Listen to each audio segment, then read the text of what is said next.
Hello again all and welcome to episode 9 of Meet the Farmers.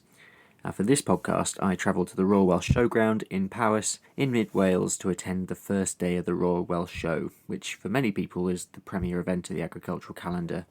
It was actually my first time at the show and it rather blew me away, just the sheer size of it all. It is absolutely enormous and there's so much going on, and I had a really good day.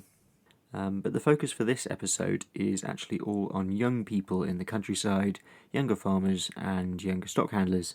So without further ado, let's start with some brief clips of some of the people who I met on the day.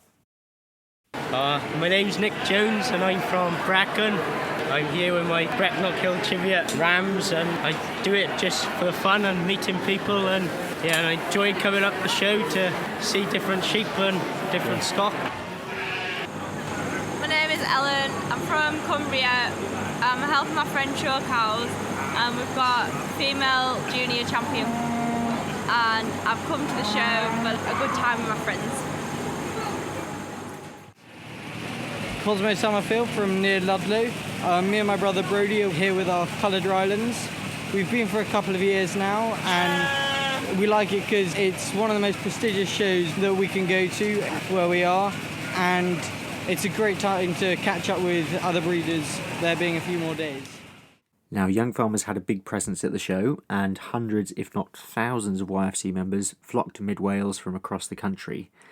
This is me having a chance encounter with this year's Young Farmers chairman, Ed Ford. So I bumped into, believe it or not, former Meet the Farmers superstar, Ed Ford. And we're currently in the young persons or young people's? Young People's Village. Young People's YPV. Village. The YPV. There are tents pretty much as far as I can see, and we're just walking towards the tent with the main stage in it. Ed, you're here for the week. Yeah, I'm here until Thursday. It's my second year here. It is a great event, and Wales YFC put an awful lot of effort into it. And it's great that so many people come and support it. And there's so much going on here, farming or no farming. Yeah, and the show's not all about agriculture. There's lots going on. There's shopping and all that sort of thing. And then the evening entertainment down here with the Radio 1 DJs is fun. It was quiet last night. We had about 1,000 people in, and then it will grow to the last night where there'll be about 4,500, 5,000 in here. Following on from my wander around the YPV with Ed, I went to the Wales Young Farmers Club's HQ, which is at the showground itself, to chat to two YFC members, Shauna and Ellen, about what it's like to grow up and live in rural Wales. Part-time, that is, as they're both students in England at the moment. We reflected on a host of issues from rural services to Brexit and mental health.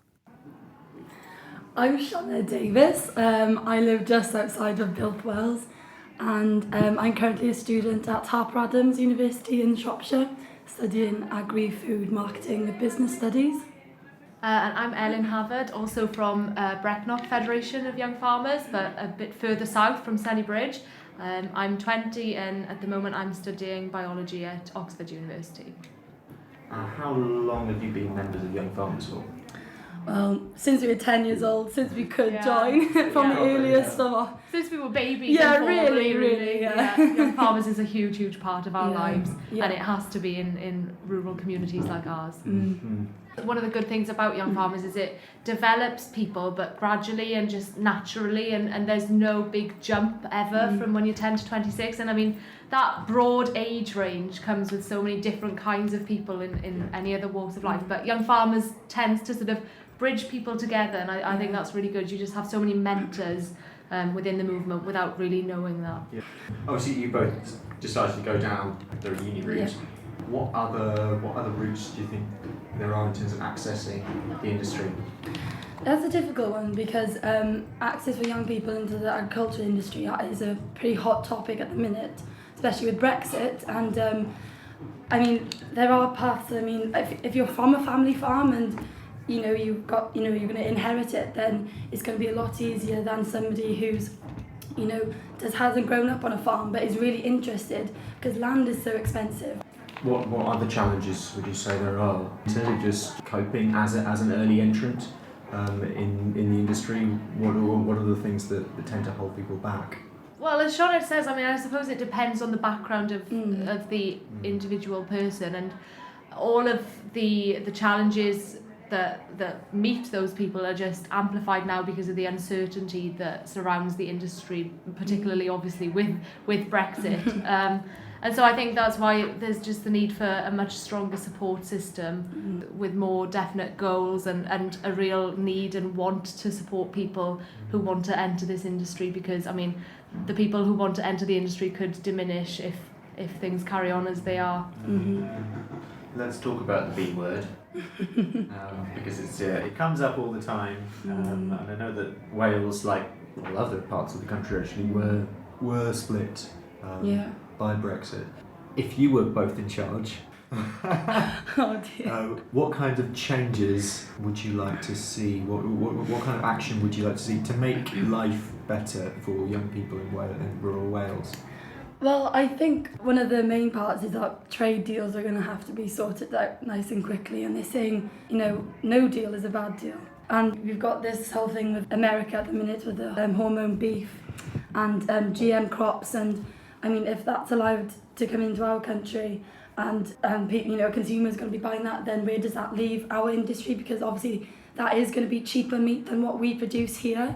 So that is definitely one thing that I'm concerned as a farmer, because if people will buy cheap, will they buy the cheap option, or will they stick with our farmers and the Welsh farmers and buy Welsh meat? It's uncertain. So. Absolutely, yeah. And every consumer will face that choice, and so I mean, I suppose you should think that as an industry we face the choice to an extent of cheap and mass or the quality product, but I definitely think that the quality product is what we should be aiming for, and we should be proud of what we produce. But as Sean had said, I mean, in the short term trade and in the long term, trade deals are absolutely key, because we depend on our product. I mean, we're nothing without it, so we can't go without those trade deals. Yeah, I suppose time is the other one, isn't it? Because absolutely. This could all it is going to take years. It is, yes. It's going to take years to come to any sort of agreement. It's going to take to actually come to any sort of decision, and then how that's going to shape how people live day to day and work day to day. Yeah. Turning to non-farming, rural services and that kind of thing, What's or it? lack of services. What's that like? Well, we are very rural. You hit the nail on the head with your lack of services. Absolutely. I mean, we're still waiting for signal, let alone 5G or whatever's coming to. We still don't have signal or broadband at home, so that would be great. But I mean, when you have to drive half an hour to get to the nearest bus station, and I mean, it's not ideal, but you get used to it. So this is something you just live with, isn't it? Yeah, exactly. But the thing is, you can't expect a bus service to come to Mythcanog. No, I mean, that would. But I suppose it is just that, obviously not just Mythcanog, not just the little villages, but it's so important that the country doesn't, particularly after Brexit now, where there'll be a real need to focus on making our economy a really vibrant one, that we don't become too London centrified. So I mean, in terms of the countryside, and also in terms of Wales, our cities and our countryside, it's really important, I think, that all corners of the UK, that of Britain are looked after. Yeah. Our business can't access broadband, and for us that's really bad, because we're running a holiday lets and units, and we need that to be able to contact customers and all that sort of thing. It's really a vital part of our business.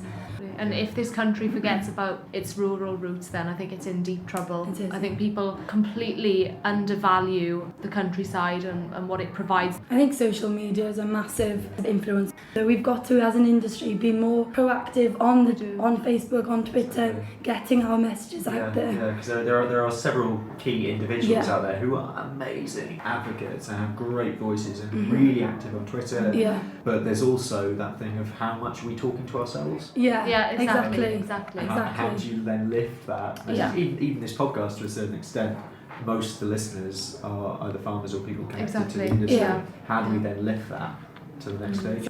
What's the best thing about living in rural Wales? Oh, the peacefulness, and you're just at home, and that's where I'm comfortable. I love being at home. I love the countryside. I love being at home and being with the animals and being with my family, and I think that's one of my favourite things. Absolutely, I'd agree. I think to me the favourite thing should be feeling that you're doing something good and doing something that helps every single person 3 times or more than that a day. But it's really sad actually that you just don't feel that value. You just don't feel that farmers are valued, and that's why I think there's just a bad air really in the industry at the moment. Isolation is a huge problem. Mental health is a huge problem, and it's really worrying that the industry is just not valued as it should be.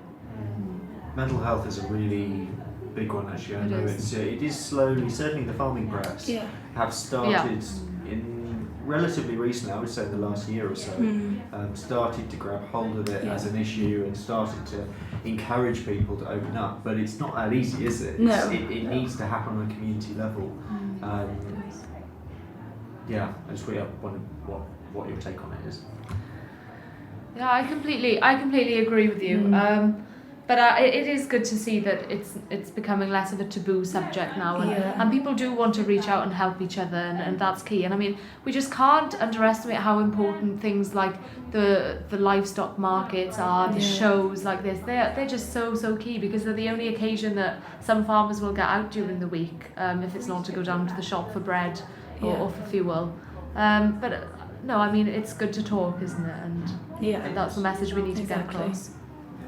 So what are your plans for the next few years? Well, for me, I'm going to be finishing uni. Well, I've got another 3 years in uni, and I've got placement year and things to come, so that's exciting. Don't know what the future holds after that, but we'll get through these next 3 years first, and then we'll see. Yeah, I'm in much the same kind of stage, same dilemma as Shauna, really. Hopefully graduate in the next few years, all being well. And then, I mean, I suppose it's just thinking about what next. And I think one of the big choices, the big decisions really for us would be city or country in the short term. And it may be that we do have to go away for a few years, but I definitely know where I want to come back to. Yeah, exactly.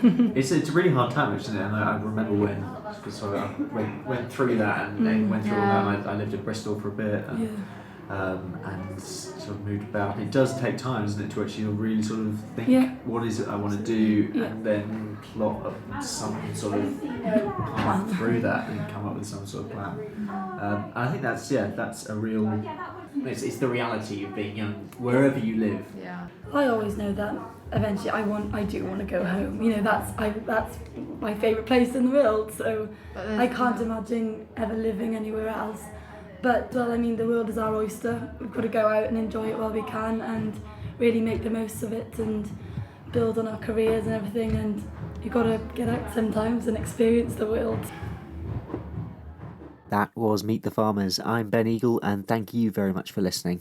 I really want to thank everyone who appeared on the show today, especially Shauna and Ellen for speaking to me, and also Ellen Williams at Wales YFC for organising it all. To play us out, here's a clip of the regimental band of the Royal Welsh who were playing on the day.